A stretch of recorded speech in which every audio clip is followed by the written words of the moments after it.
Muy buenas tardes, buenos días, buenas noches, depende de la hora que esté usted escuchando este programa Catalejos. Gracias por preferirnos, por esperar también en los horarios habituales nuestra conversación, y como ustedes ya saben, siempre llego bien acompañado para tener un diálogo que pueda edificar, instruir, cooperar en las cosas que vienen por delante, para estar preparado y saber cómo responder a las demandas de estos tiempos.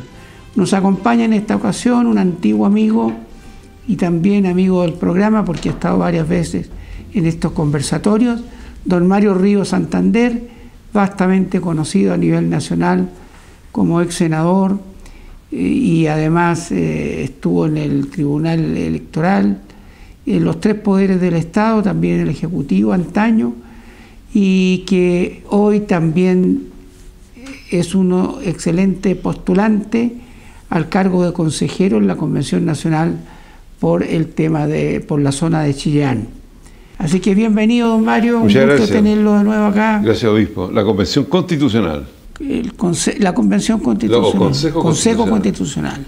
Sí. El Consejo Constitucional. Así que también con mucho gusto esperamos que le pueda ir bien a don Mario, para que es una persona además muy conocida en el mundo evangélico por todo lo que significó la ley de culto, porque él presidió la comisión que largamente y profundamente estudió y llegó a las concordias, a los acuerdos respectivos para sacar esa bendita ley de culto que ha sido de tanta bendición para el pueblo cristiano evangélico. Así que, don Mario, partamos por el tema de en qué estado de este proceso que comenzó el 18, con lo que quedó paralizado, estallido y todas estas cosas, y después el estallido, el acuerdo de noviembre, sí, y lo que estamos hoy día. Ante una observación a propósito que usted señalaba, recordaba la ley de culto. Efectivamente, la ley de culto resulta ser trascendente dentro de toda la institucionalidad del país, ¿no? Y alguien que yo efectivamente trabajé muchísimo, no solamente en esa comisión, sino que anteriormente también, y alguien me pregunta, me dice, ¿y por qué, siendo tan trascendente, no le incorporó en la Constitución? Buena pregunta, ¿no? Sí.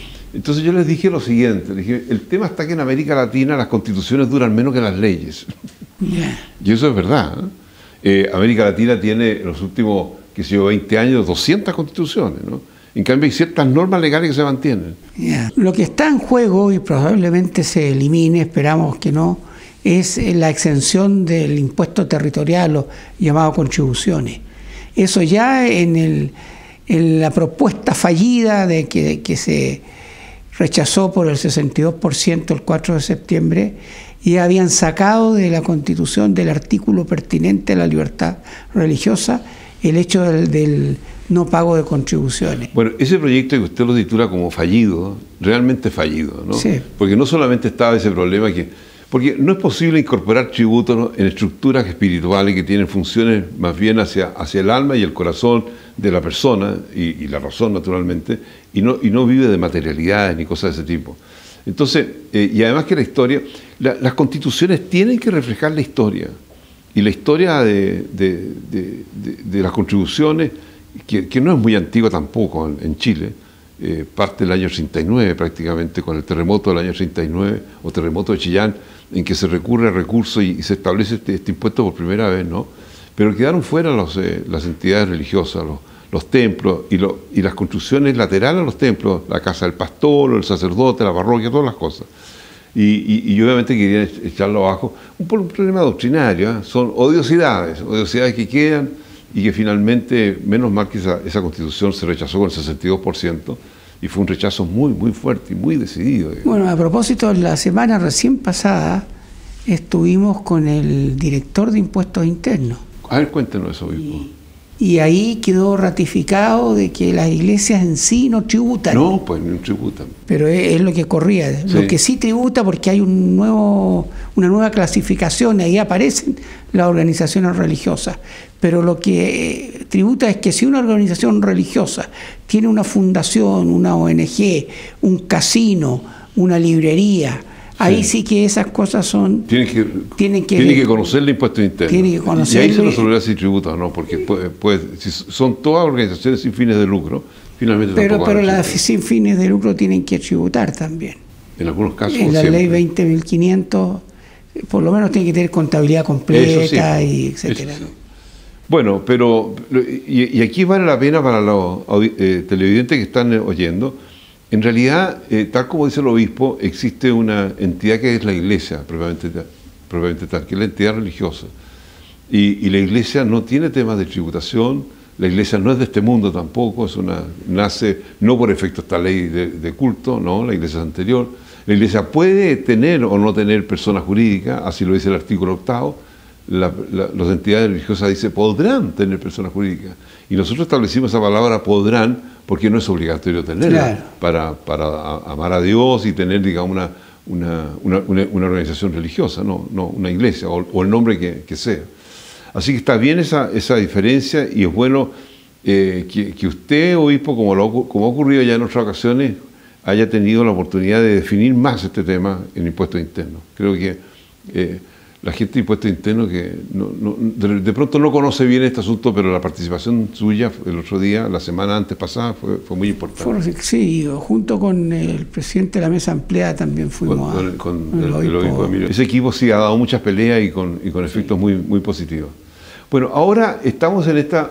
Uno podría decirlo, podría pensar, y yo también lo pienso, digamos, oye, si ya se hizo, si hubo un proyecto de reforma constitucional pésimamente mal hecho, sin que fuera interpretación de los chilenos, marginando a muchas ideas, formas de actuar, etcétera, etcétera, y creando una división del país con la plurinacionalidad y todas estas cosas, y fue tan fuertemente rechazado, ¿para qué seguir, digamos? ¿Cuántos millones de personas fueron? Es una cantidad enorme. Porque fue como el 82%. Fue una alta votación. Sí, muy alta votación, sí. No solo el 62%, sino que a nivel nacional es una cantidad de millones de personas. Pero la votación en contra de ese asunto fue muy grande realmente. Sí. Ahora, previo a esa elección hubo muchas observaciones políticas. Yo planteé de que el resultado iba a ser 65% de rechazo. ¿Cuándo planteé eso? En la instalación de la... Cuando estos jóvenes, 14 años, comienzan a tocar en sus violines, el himno nacional de instalación, ¿no? Y empiezan a gritarle cosas y groserías, y cállense, chiquillos, en fin, muchas cosas ordinarias. Y yo dije, esta cuestión no tiene vuelta, o sea, no hay respeto, no hay un afecto, digamos, al país, nada. Y ahí escribí, yo me acuerdo, y está escrito en el diario, que a lo menos el 65% iba a votar en contra de este asunto, ¿no? Y el 35% generalmente es una cifra que normalmente se manifiesta en todas las elecciones de lo que se denominan los grupos que no son de orden, así lo llamo yo, ¿no? Los grupos de orden son la gente que razona y que tiene convencimiento de que hay que conversar, en fin, establecer contacto. Los otros grupos no. Bueno, fue ese sentido, me equivoqué por 3 puntos. Pero ahora lo que se ha hecho últimamente está bien hecho, ¿eh? Se ha buscado, parece que un consenso bien transversal, y hay mucha expectativa de que realmente salga una nueva, buena constitución. Claro. Yo siento de que ese tema es interesante conversar cuáles son las certezas de una nueva constitución. Bueno, pero en definitiva, claro, antes del 4 de septiembre pasado, en que se votó y se rechazó la constitución anterior, hubo muchos grupos políticos que dijeron yo rechazo para modificar en orden, ¿cierto? Y esos grupos representaron un porcentaje importante, y cuando se da este rechazo y los grupos políticos se reúnen para dar cabida a ese grupo de personas que señalaron rechazo para reformar, esa era la expresión, se producen varios hechos interesantes. Primer hecho que es importante, que tiene trascendencia en nuestra institucionalidad, en nuestro país. La economía del país venía hacia el suelo, venía pero muy mal, muy mal. Y esta conformación de trabajo para ordenar la institucionalidad del país hace que se llegue a lo más malo bastante rápido, y no fue lo más malo en definitiva, sino que comenzó, digamos, a crecer y a dar confianza. Y esa confianza también se manifestaron en algunas inversiones extranjeras, porque hubo cercano a los 17 mil millones de dólares que se invirtieron en Chile, de diversos lugares del mundo, y a todos nos llamó la atención porque Chile venía saliendo de un enredo institucional, pero muy, muy malo, y yo la verdad es que no habría invertido ni 10 pesos en Chile, porque estaba muy mal la cosa.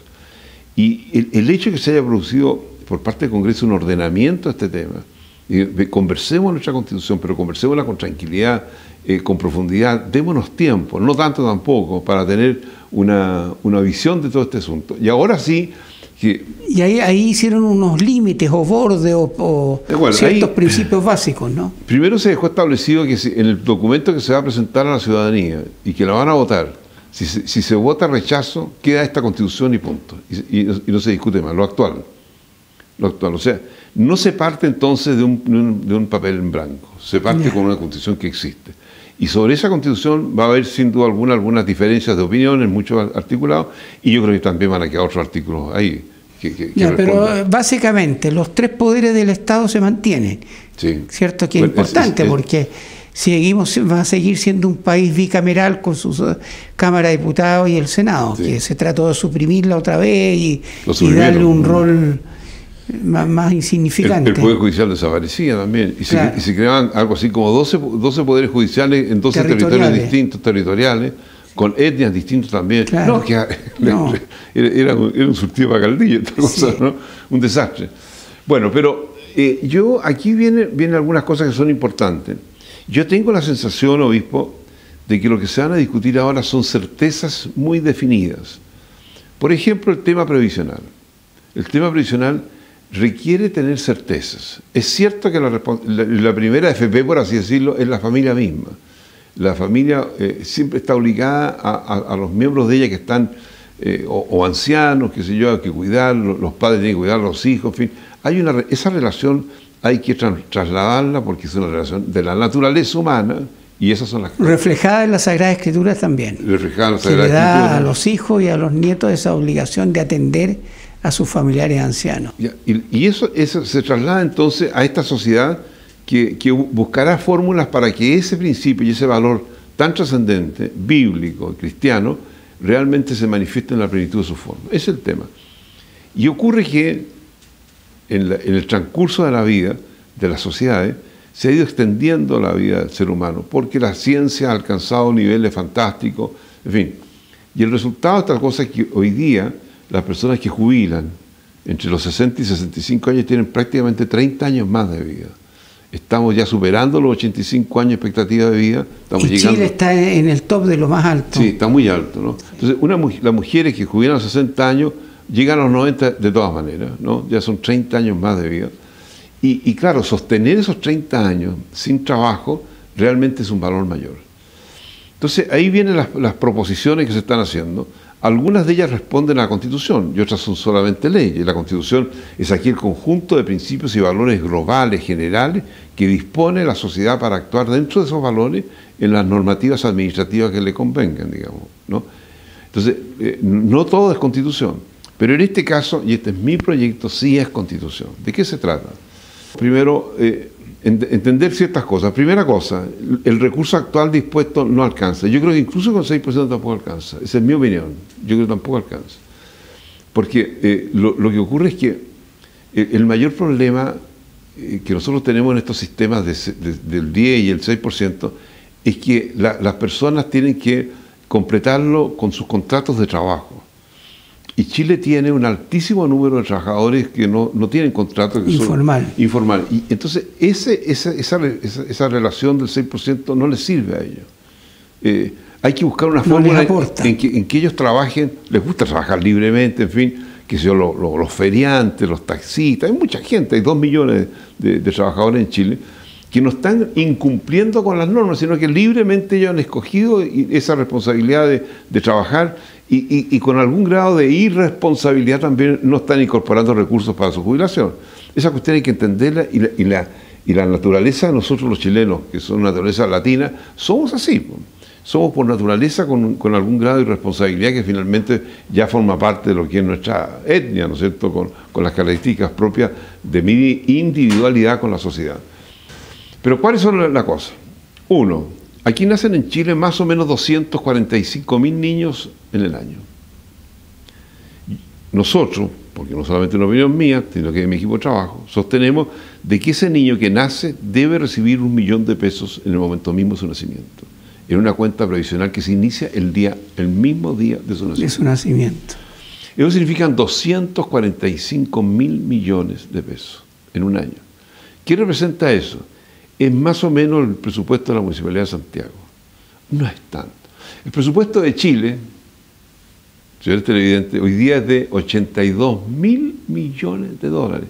¿Qué significa eso? Significa del orden de los 64 o 664 billones 500 mil millones. Es mucha plata. En ese tremendo marco, los 249.000 millones resulta ser muy bajo, ¿no? Además, es un gasto, no es un gasto, es una inversión más. Es una inversión más del apoyo que le entrega la sociedad a ese niño que nace. Ese millón de pesos, si nosotros establecemos un reajuste, un 6%, digamos, de ganancia anual, que es lo que tienen las AFP actualmente, llevado a los 65 años son 44 millones de pesos en valor de hoy día. Un niño que recibe en su cuenta 1 millón de pesos y va a buscar los 65 años después, el dinero que ha generado ese asunto son 44 millones de pesos de hoy. Es una cifra fantástica, ¿no? Eso en primer lugar. Segundo lugar, nosotros tenemos un problema que es que se manifiesta siempre por el director de impuestos internos que está actuando ahí. Y nunca ha bajado el 14% la evasión tributaria. Eso es lo que señala el director de impuestos internos, ¿cierto? Estimamos que hay un 14, unos dicen 16, otros dicen 20, otros dicen, siempre una cifra muy alta, que significa muchos miles de millones, que el Estado, la administración pública deja de percibir.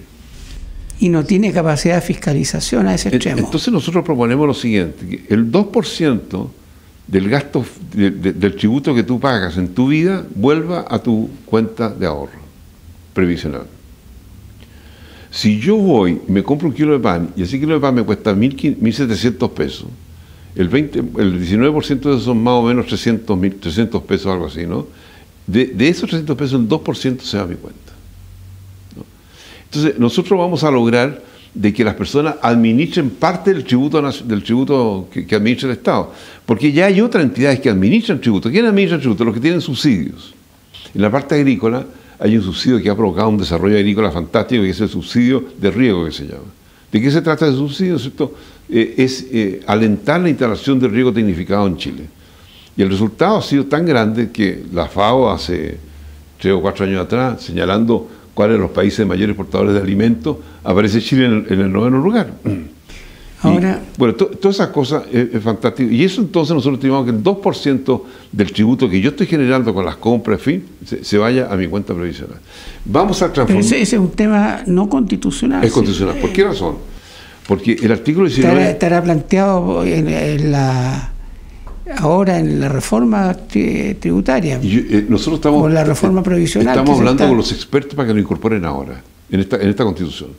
Yeah. Y si los expertos no vienen y yo salgo elegido convencional, yo me juego por este asunto, ¿no? Yeah. ¿Por qué es constitucional? Porque la Constitución, el artículo 19, número 20 actual, digamos, ¿no? Porque ese va a ser el referente, sin duda alguna, de la discusión o debate que exista, establece tres elementos muy importantes en materia de administración de tributos. Uno, que todos los tributos van a una cuenta única fiscal, ¿no es cierto? Y esa cuenta única fiscal se distribuye a través de lo que se llama la ley de presupuesto del país. Hay 2 excepciones. Una excepción son las Fuerzas Armadas, que no pagan tributo por su funcionamiento. O sea, si compran un tanque, en realidad no pagan el IVA, porque no tiene funciones que no sea la defensa de la patria, etc. Y la segunda excepción es aquella norma que establece que los tributos originados por actividad relevante de una localidad, o sea, de una comuna o de una región, ¿ya?, podrán ser aplicados, dice, o sea, retenidos por la autoridad regional o local para el financiamiento de obras de desarrollo. Esa es una excepción también. Entonces nosotros agregamos una tercera excepción, que es, ¿no es cierto?, el 2%, no, el recurso que se establezca, el porcentaje de tributo que se establezca en la norma legal respectiva, que permita, ¿no es cierto?, la incorporación de administración previsional. Esa es más o menos la idea.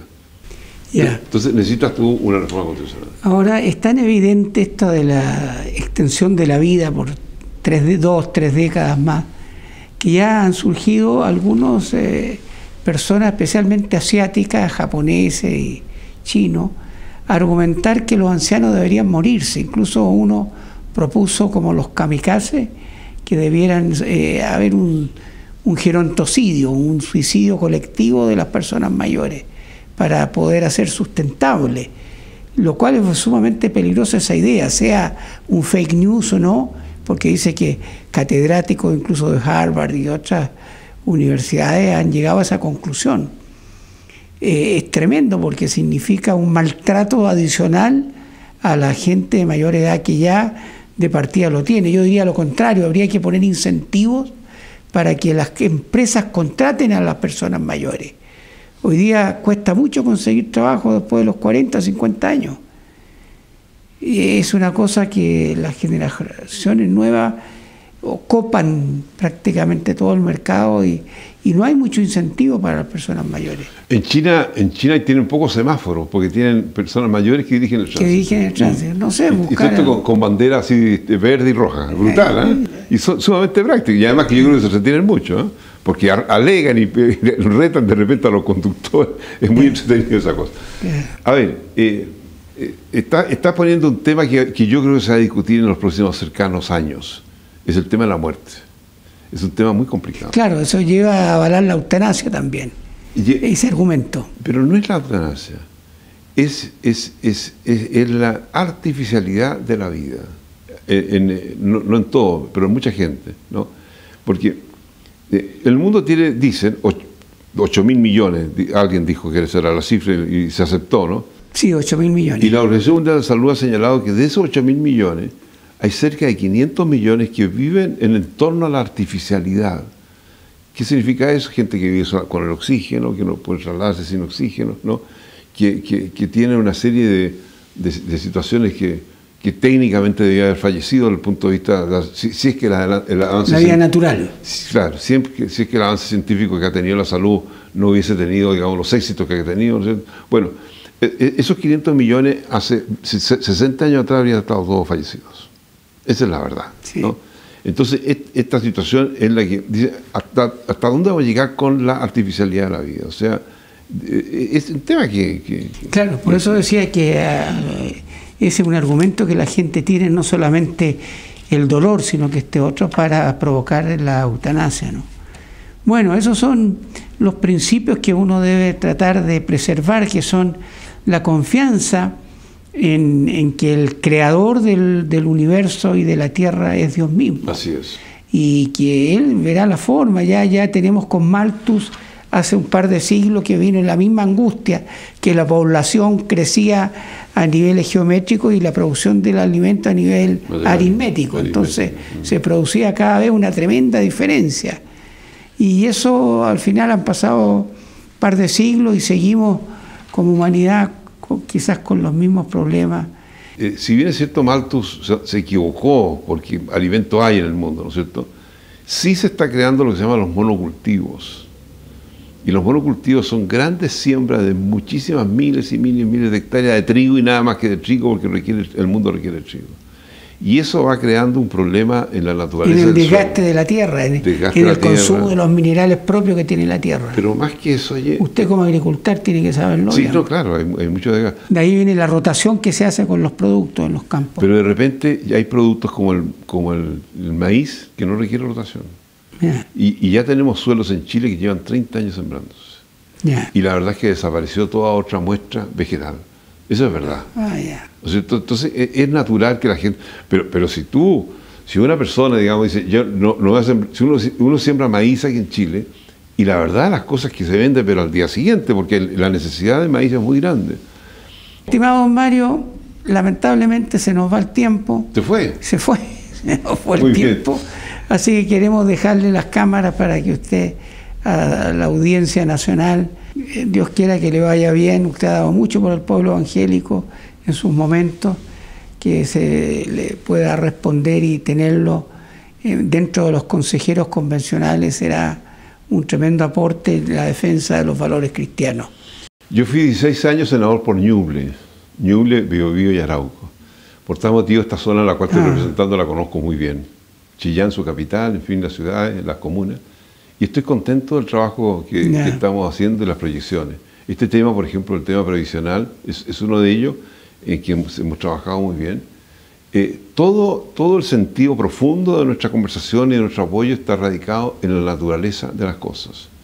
Y cuando estamos hablando de la naturaleza de las cosas, estamos hablando con la enseñanza cristiana, que tiene un fundamento precisamente de eso mismo. O sea, yo recuerdo en la lectura bíblica, en fin, que nunca Jesús nos habló de cosas distintas a lo que la naturaleza del ser humano y de todo su entorno representaba en la vida de las personas y de la sociedad.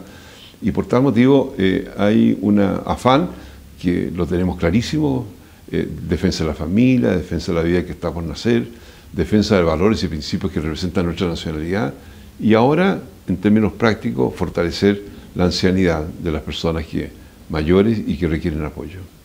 Muchas gracias, don Mario, por estar acá con nosotros. Sabemos que vive allá en la zona, pero cada venida a Santiago tratamos de aprovecharlo para poder tener y llegar hasta su casa con esta conversación. Esperamos haberle ilustrado de cierta forma en lo que se nos viene encima y para que podamos tener una buena y nueva Constitución, para que de una vez por todas demos un paso hacia adelante. Aunque la Constitución, ninguna, por muy brillante que sea, va a solucionar los problemas. Hay que seguir trabajando, teniendo fe en el Señor y haciendo en forma natural el desarrollo de la vida. Hasta muy pronto, que el Señor le conceda las peticiones de su corazón, y agradecemos nuevamente a don Mario Ríos Santander por su presencia con nosotros. Hasta pronto.